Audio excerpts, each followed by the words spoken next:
à quoi ça ressemble essayer de suivre ses dépenses pour une semaine.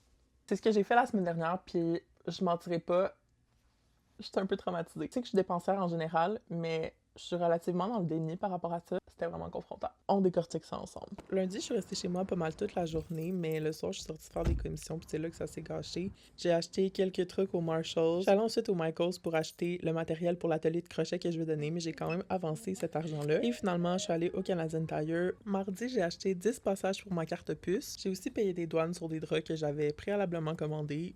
Et il y avait un événement spécial à mon studio de yoga. Je l'ai payé une autre semaine, donc ça compte pas. Par contre, je suis revenue en Bixi, donc j'ai acheté un passage. Mercredi, j'étais pressée puis je donnais un cours, fait que j'ai acheté une vieille sandwich sèche de dépanneur. J'avais aussi besoin d'un matéina pour me donner de l'énergie. En soirée, j'étais allée à l'épicerie parce que je recevais mes amis pour une petite cérémonie New Moon qu'on fait à chaque mois. Jeudi, je suis allée m'entraîner sur l'heure du midi, donc j'ai pris une super bonne collation avant. Je suis allée luncher avec mon copain chez J'ai faim depuis que c'est réouvert et c'était comme d'habitude excellent. J'ai fait un peu de magasinage en après-midi. J'ai acheté le micro dans lequel je vous parle présentement.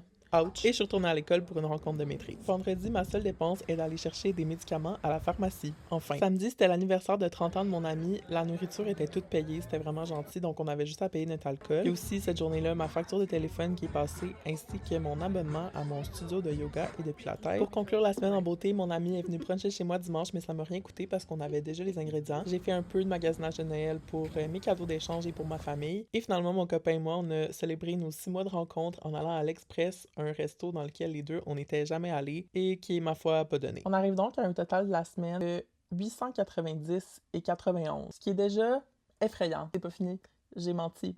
J'ai eu plein de dépenses pour mon auto cette semaine. On dirait que tout est arrivé en même temps. Mes immatriculations, qui sont tellement chères, mon permis, mon changement d'huile et de pneus d'hiver, ainsi que la vignette pour mon quartier, pour un total pour ma voiture de 861,39. Si c'est ça qu'il vous faut pour vous encourager à pas avoir une auto, tant mieux. On a donc un total de la semaine de 1752,30. C'est tellement gênant. Si je dépensais ça à chaque semaine, ça ferait des dépenses de 91 000 $ par année.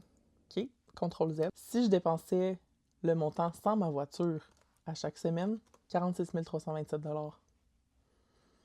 Je pense que j'ai des réflexions à faire.